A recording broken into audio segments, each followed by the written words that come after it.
On the next episode of Just Seen It, we review NBC's Deception. You sent me in here to do a job. From now on, I know everything that you know. There's at least one new twist every 20 to 30 minutes, and sometimes they play well and sometimes they play a little soap opera-y. ABC's Red Widow. You need to take the Carina with the kids and go. So the pilot was directed by Bill Gearhart, who's worked on Walking Dead, Sons of Anarchy, Breakout Kings, Torchwood. So he's got a lot of experience with these kind of gritty shows. Fox's The Following. I'm not an agent anymore. I know things didn't end well with the Bureau, but you caught Carroll. No one knows him like you do. It's not your run-of-the-mill cop show. It's not a procedural that they have to figure out the case every week. The CW's The Carrie Diaries. And the words and thoughts are like happening so fast in your mind that you can't even understand them.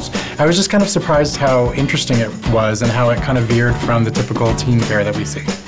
The CW's Cult. Just tell me what the problem is, Nate. I made contact with them last night, and I think they're after me now. That at the core of the show, it's really about this brother who's trying to find his brother. And ABC's 0 Hour.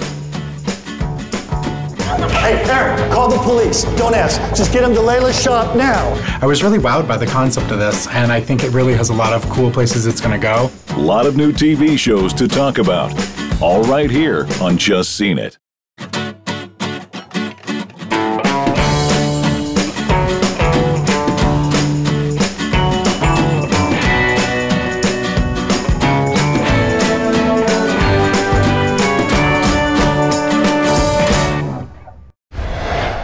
Hi, I'm Aaron. I'm Brenna. I'm David, and we're here to cover two mid-season TV pilots, Deception and Red Widow. First, we're going to talk about Deception. Vivian Bowers was found dead in a motel room early this morning. You think somebody in the family did it? You gotta get as close to the family as you can, as quickly as you can. Joanna? Go home, Joanna. This isn't the safe place you think it is. So Deception is a 1-hour single-camera show on NBC, and it's sort of a hybrid in its genre. It mixes police procedural with family and relationship drama, and with a whodunit murder mystery. You mean soap opera drama. Semantics. The premise of the show is that there's this cop who used to live with this wealthy family growing up, and then she moved away, and 17 years have passed, and in that time, her childhood best friend, has been murdered. Right. And the FBI bring her in to go undercover with the family and try and figure out who done it. It's a little overly complex. There's at least one new twist every 20 to 30 minutes, and sometimes they play well and sometimes they play a little soap opera-y.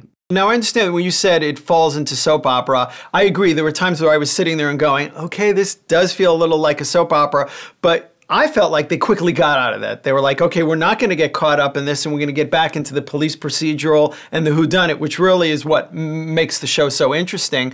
And they do balance the genres pretty well. They shift between them, and you don't feel like the tone shifts wildly. I enjoyed all of that. But my problem with the show is that the premise itself is a bit shaky. In terms of what?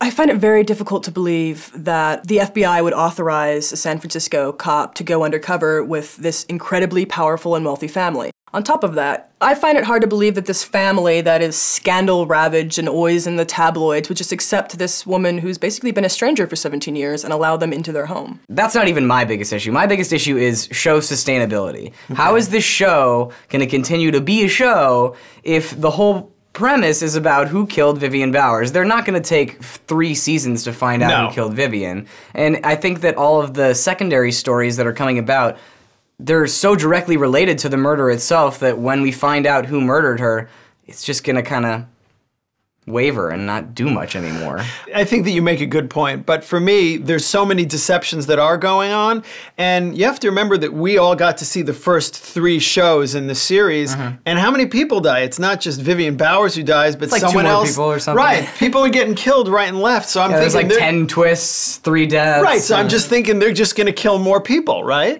It's a huge cast, and pretty much everybody gives great performances. Megan Good plays the lead, Joanna, and she is aptly named. She is very good. What's with not telling me Vivian was pregnant when she died? How'd you know about that? Answer the question. It was on a need-to-know basis. No, that's not okay. You sent me in here to do a job. From now on, I know everything that you know. We are partners, period. She's good at playing this sort of double role. Right. Because she's trying to get these people to trust her and get into their inner circle at the same time while she can't trust anybody. That's right, hence deception. Along with her, we have Tate Donovan, as we mentioned, playing Ed Bowers, the oldest son, and he is awesome. Yeah, he's really amazing in this. I hated him right away. And Yeah, I was well, like, and that's good. Okay, that's a good thing. But the best part about him is that now that we've watched 3 episodes, you realize you don't completely hate him, and he has good qualities about him, which is nice. Most of these characters are all multifaceted, and the cast does a great job of portraying all these different angles. My favorite character is Catherine Lanassa, who plays Sophia, who's the matriarch of the family and the stepmother to all of the children. And she's just wonderful every time she comes on the screen, because you just don't know if she's in a good mood or if she's in a bad mood. And she can just switch on a dime between being super sweet and loving to her grandkids and the next minute. You know the price for disloyalty in this family. So, you'll stand by your husband's side during this difficult time. Or we'll make sure you're found unfit to parent, and the next time you see the girls, they won't remember your name. We got to talk about Liz Heldens, who's the executive producer of the show. She has an amazing pedigree. She comes to us from Boston Public, Friday Night Lights. Her experience shows, for at least for me in the show, in terms of how the characters are written, how the show is paced, and again, the balancing of what I think are wildly varying genres within the show. This is a slightly overzealous soap opera that everybody is probably gonna love. It's not my cup of tea, but it is mildly entertaining, so I'm gonna give it a stream it. A gripping, taut drama. I've seen 3 episodes and I can't wait to watch the rest of the series. I'm gonna give it a see it. While the premise is problematic, the family intrigue is definitely worth a watch. Stream it. Well, it looks like our votes add up to 2 full tickets, which is a stream it for Deception. You guys don't know what you're talking about, but let's at least go on and talk about Red Widow. Why would I kill your husband? Because he stole from you. I can see you've got so much to hide. Everything you touch, there's no feeling. This is not my business. It is now. This show centers around Marta, played by Rhoda Mitchell, who comes from a family of crime. She's trying to protect her family from crime and also is dealing with the repercussions of the murder of her husband, who was involved in the drug trafficking business. This is a 1-hour, single-camera family drama on ABC. I think it's important to note that the character of Marta is trying to distance herself from her Russian mob family, and she's trying to raise her 3 kids as normally as possible in Marin County. Right. It's not the most original concept in the world, especially considering that we've seen shows like Weeds, and that has been on for a long time, and then The Mob Doctor, which didn't work. It was sort of similar in that regard. But it has very good character development, and it's very emotionally driven, and I like that a lot about this show, especially because most times you see a pilot and there's so much plot and they're just trying to cram everything in. In this pilot, there was 35 minutes of character development, and then you really found out what the show's going to be about in the last 10 or 15 minutes. I do agree with you that it doesn't cram too much into the pilot, which is, I think, a fault of a lot of pilots. So the star of the show is Rhoda Mitchell. We know her from Silent Hill and Pitch Black, among other things. She's doing a wonderful job here. I really feel like I can feel her emotions, all of the complex things she's dealing with, trying to help her family and trying to be strong. She's a very strong woman, and watching her try to maneuver through this drug world, and she doesn't just become like a really hard woman right off the bat after She doesn't become Red Widow on a turn of a dime. Yeah, no, she doesn't just, there's a lot of, as you said, character development, and it's really interesting to see her go through it. I'll let you some security in the garden that's under the bonsai tree. You remember the one I planted for your birthday? You need to take the Karina with the kids and go. Like we talked about, just go. Her never-do-well brother, Erwin, played by Will Travel, really screws up, and that's when things go very bad. He's very, very unlikable, and in a good way. Yeah, not because he's a bad actor, but because he's just an evil person, and we don't like him, and he's lying all the time. Will Travel does an excellent job of being slimy, and a lot of it's I attribute to a mixture of a great script and great acting. And he just reminds me of Kramer from Seinfeld. He has all of these different business schemes and they all go wrong, but clearly the tone of it is much different. He doesn't walk around like this all the time. But yeah, it's just the same thing. It's just like, okay, what are you going to come up with now that you know is just not going to work? Yeah. My favorite performance in this would have to be Rade Serbidzija, because he is just, he's amazing in everything he does, and he's everybody's resident Eastern European badass. And he comes in and reprises that role. So one of the showrunners is Melissa Rosenberg. She was a head writer on Dexter for a few years, also an executive producer of Dexter and The OC. And she penned the lovely Twilight Saga scripts. Right. Ooh, yay. And again, we also have Howard Klein. Right, he's the other showrunner. And he has been a producer on Parks and Rec and The Office. Right, yeah, this show really has a fantastic pedigree between the two. So the pilot was directed by Bill Gearhart, who's worked on Walking Dead, Sons of Anarchy, Breakout Kings, Torchwood. So he's got a lot of experience with these kind of gritty shows, and it's definitely evident here. This is a strong beginning for what appears to be an intense and gritty show. See it. I'm very intrigued by the story, its potential, and its great acting. I give it a see it. I thoroughly enjoyed this touching and dark drama, and I can't wait to see more, so I also say see it. It's unanimous! It's unanimous. Yes. To Red Widow and Deception. Just Red Widow. Hi, I'm Kevin. I'm Salim. And I'm Brenna. And we're here to talk about two new network shows, The Carrie Diaries on the CW and The Following on Fox. Let's start with The Carrie Diaries. The year, 1984. The first day of school was something I usually found exciting, but this time I was afraid to walk through those doors. I was the freak who had lost her mom. How you holding up? It'd be a lot better if I didn't feel like everyone was staring at me. Oh, please, no one is even looking at you. Believe it or not, I think Mags actually meant that as a compliment. So the show The Carrie Diaries is a prequel to HBO's Sex and the City, also created by Candace Bushnell, who wrote the books, which became a series. This also, she wrote the books, and it looks at the lead character, Carrie Bradshaw, as a teenager in the 1980s. And it's really just a show about her teenage years growing up and how she kind of evolves into the fashionista writer that she became later on in life. I thought the writing was really sharp in this, and I really liked the characters. I was just kind of surprised how interesting it was and how it kind of veered from the typical teen fare that we see. Not a big fan of Sex and the City, but I was shocked. The dialogue was great. It was snappy, it was witty, it had this great emotional feel to the show. The dialogue was playful, but it was also thoughtful at times. I was really surprised, because someone like me, Guy, this might not be a show that I would go and watch, but I enjoyed it. I was also really surprised by the strong writing, and it actually feels like how teenagers would talk, which is usually hard for adults to capture. But they did a really good job with this. Do you ever just sit there and the words and thoughts are like happening so fast in your mind that you can't even understand them? Not really. Oh. I wish I hadn't just said that then. I knew going into it that the writing would probably be really good because we have Candace Bushnell and Amy Harris who are behind it. If you watch Sex and the City, you can kind of see the evolution of Carrie's character. For example, at the end when she, writes in her journal in front of a window, that was kind of how every Sex and the City episode ended, with her on her computer writing in front of a window. Anna Sophia Robb plays the lead, plays Carrie Bradshaw, and she does a fabulous job. She's always good. We saw her in Charlie and the Chocolate Factory and Soul Surfer, so we know that she's a capable actress. My only complaint isn't anything with her performance, it's her appearance. And she looks really, really young. She looks about 12. And it's a little disconcerting when you see her having sloppy makeouts in a pool with this Abercrombie and Fitch type model guy. But that's really not for any of her fault. Her performance itself is very strong. Yeah, I think you can definitely identify with her too. And for me, who grew up in the 80s, it kind of brings me back to a time where I was trying to figure out myself, and so I could identify with that. And I think a lot of teenagers will also identify with, what am I going to do now? Where am I going to go? I'm in the city, and I belong. Manhattan is mine. But then I always wake up, the same old Carrie Bradshaw in Castleberry, Connecticut.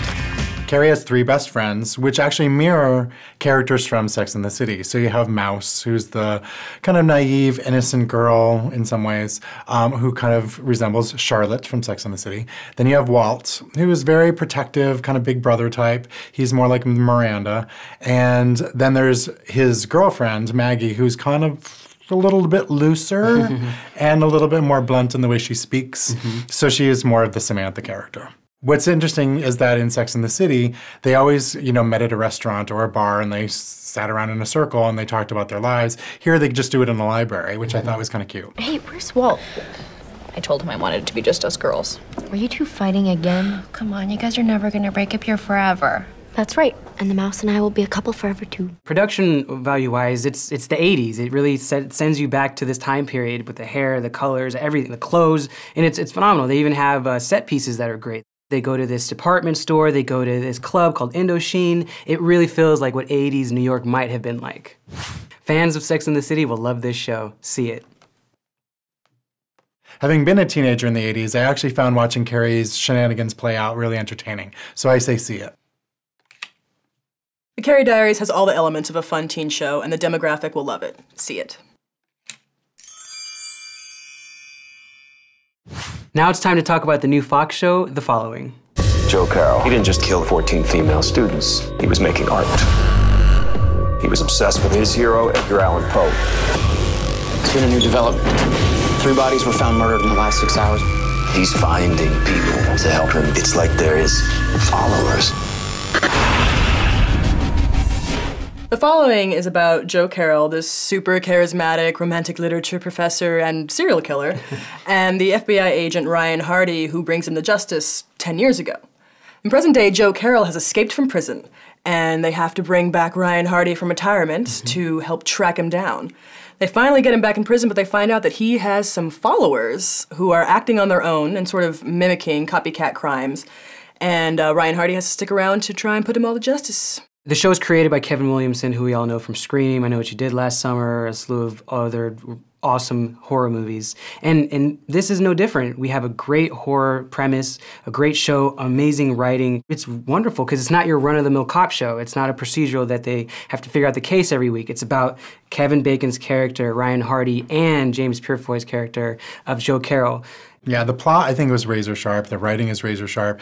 And what's interesting is we've seen 4 episodes of it, so we know that it's going, where it's going. And it's going in some really, compelling places. It's not kind of what you expect. So I think that's, to the show's credit. And we have Kevin Bacon playing Ryan Hardy, and he is fantastic. Something I think I should say about most of the main characters in this show is half the story is told through flashback. So these actors have to play pretty much 2 or 3 versions of the same character.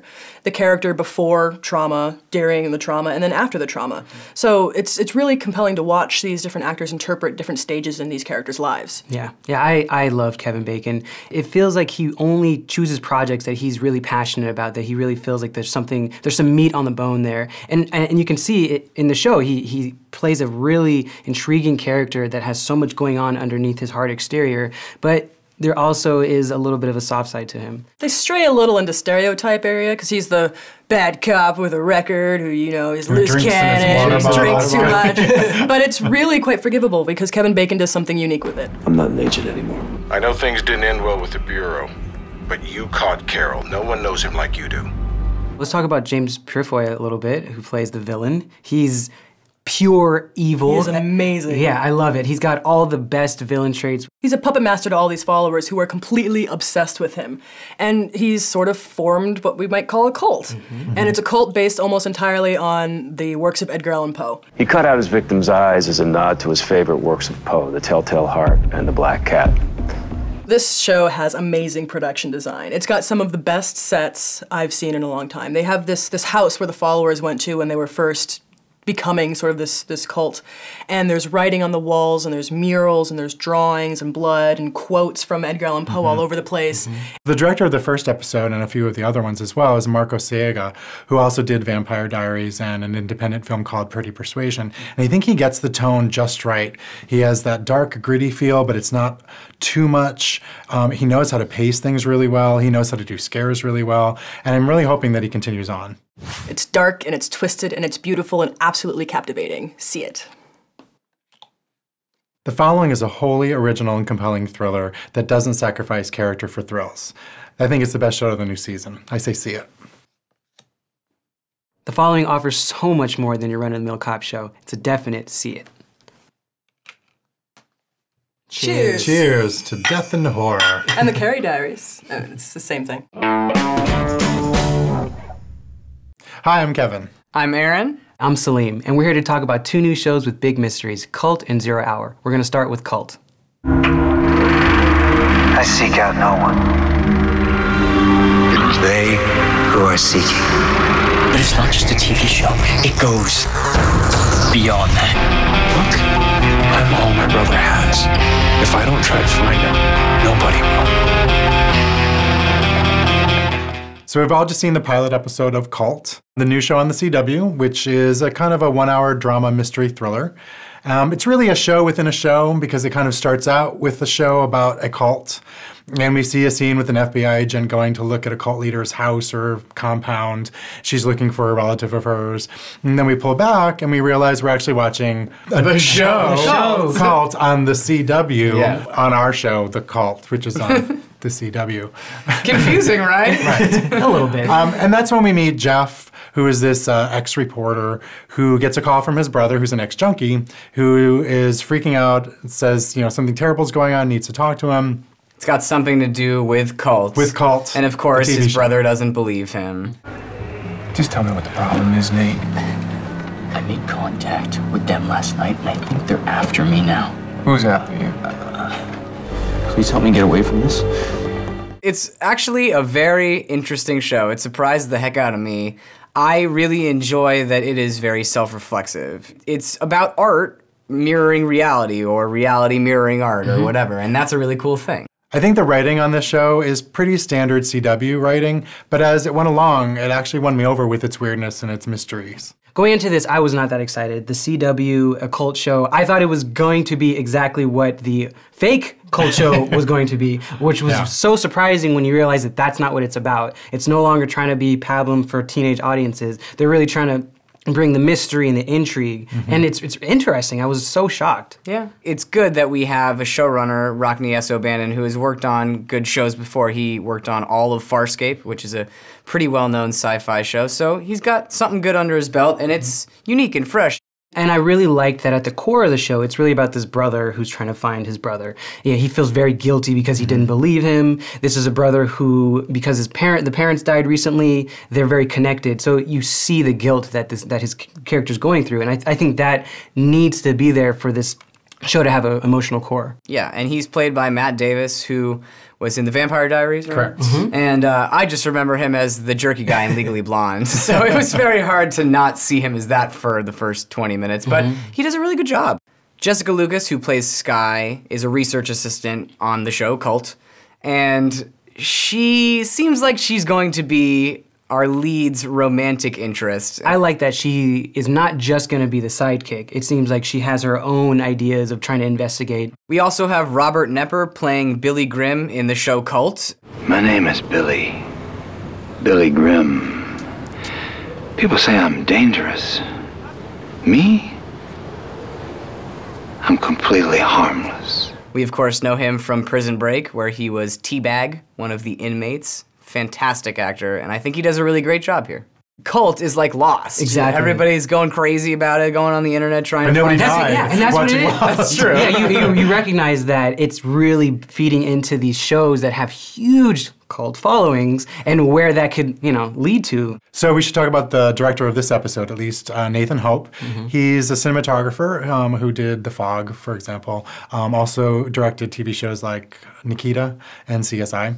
It was dark and slick, and it was fine for what the CW is. I didn't think it went over and above what I think a lot of TV shows are doing these days. A very self-reflexive show about the blurred lines between art and reality. See it.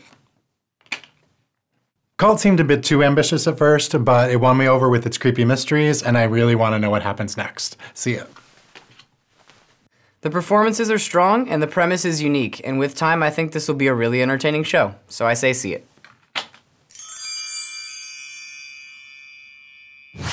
So now we're going to talk about another mystery drama coming out on ABC, 0 Hour. Where is she? To find his wife, one man will have to unravel one of the greatest conspiracies of all time. 12 men were given a secret that could bring about the end of the world.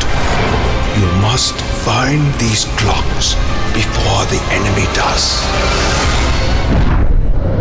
0 Hour. We've all just seen it. Salim, do it. 0 Hour was created by Paul Shearing, who also created Prison Break, and it starts off as this huge mystery in World War II Germany, with the Nazis trying to find this device that could hold the answer to the end of the world. And then we have this Christian group, which is similar to Opus Dei from the Da Vinci Code, which is taking this device and scattering it across the world so that the Nazis won't be able to get it. Fast forward to present day, we meet a reporter, Hank, and his wife at a flea market. And his wife buys a clock, and for some reason, some other people want this clock and they kidnap her. I just think that the characters aren't extremely interesting, and they don't feel lived in. You know, I mean, it is just the pilot. We only watched one episode, so it's very hard to get an idea of what they're gonna be like. But this first episode didn't really show me what I wanted to see. I agree. There are a lot of coincidental things that happen in the show, and there are a lot of stretches of the imagination, but I'm okay with it because they're really trying to get into this mystery. And for a mystery of such a caliber, they have to have some cheats here and there. So I wasn't as mad at that, but I do see what you're talking about. I do too. I think there's a couple cheats. This guy wants the clock that she bought and kidnaps her, yet the clock is sitting at home on the kitchen table in her apartment. So just say, where do you live? She could have just gotten it. I mean, it wouldn't But there's have been no that tension hard. then. Right. Well, I understand, So but I they're was just like, stretching out the tension. it's not like she hid it somewhere when he had to find it. It was like, oh, it's in a bag on the kitchen table. What's this? Is it groceries? It's the thing that the bad guy's looking Exactly. for. Despite thinking that the writing on this was a little subpar, I was really wowed by the concept of this, and I think it really has a lot of cool places it's going to go. I'm just a little worried that they're not going to be able to drag this out for 5 years, and it might end up going to Crazy Town. Like Lost. But, you know, we'll see. It's not the writing and not their relationship. I really think it's the acting. That I can agree with. Anthony Edwards plays Hank. It feels to me like he's playing being upset rather than actually being upset. Well, let's talk about Michael Nyqvist. Yeah, no, we should talk about Michael Nyqvist, who plays the bad guy, White Vincent. White Vincent, but they Right. just call him Vincent in the pilot. Right? He's amazing, and I've loved him ever since I saw him in the Girl with the Dragon Tattoo trilogy, the Swedish version. Yeah. No, I agree. I loved him in that, though I didn't feel like he should have been the leading man. He just doesn't have leading man look to me. But I loved him in Mission Impossible 4 as a villain. I think he should just be playing villains because he is creepy. he is creepy. So the director of this pilot episode is Bill Gearhart, who has worked on Walking Dead, Sons of Anarchy, and actually directed the pilot for Red Widow. And he's done a really good job here. It's very professional looking, it's got lots of gloss, and we're going all over the world doing a bunch of crazy stuff, and I'm looking forward to it. I agree with you. I think it was very epic in scope. It reminded me of the Da Vinci Code on television. I just hope they answer questions. Well, but that's what really brought me in, is the mystery. Yeah. And, you know, Lost, for example, I didn't like it at the end because they didn't answer any questions. So this I show... liked it when I was watching it. Exactly. But this show is really going to live and die by how well this mystery unfolds week to week. 0 Hour succeeds in being a global conspiracy mystery, and I'm dying to see where it goes. If the last 2 minutes don't hook you, you have no pulse. See it. I was teetering on the edge of whether I like this show or not, but the last few minutes definitely hooked me, and I'm very excited to see where it goes, so I'm gonna give it a stream it. 0 Hour may seem like a tired premise, but they managed to keep things fresh and intriguing, so I give it a see it. Well, it looks like our votes add up to 2.5 tickets, which is a see it for 0 Hour. Cheers. Cheers. Cheers. I'll take it. Looking ahead to our next episode, we look back at 2012 and give you our top entertainment picks of the year, as well as champion 3 movies as our hidden gems. We also continue our mid-season TV pilot reviews with a look at NBC's Do No Harm and CBS's Golden Boy. Thanks for watching, and see you next week. I personally liked Rade Srbivzija. You can't like him if you can't say his I name, know. Aaron.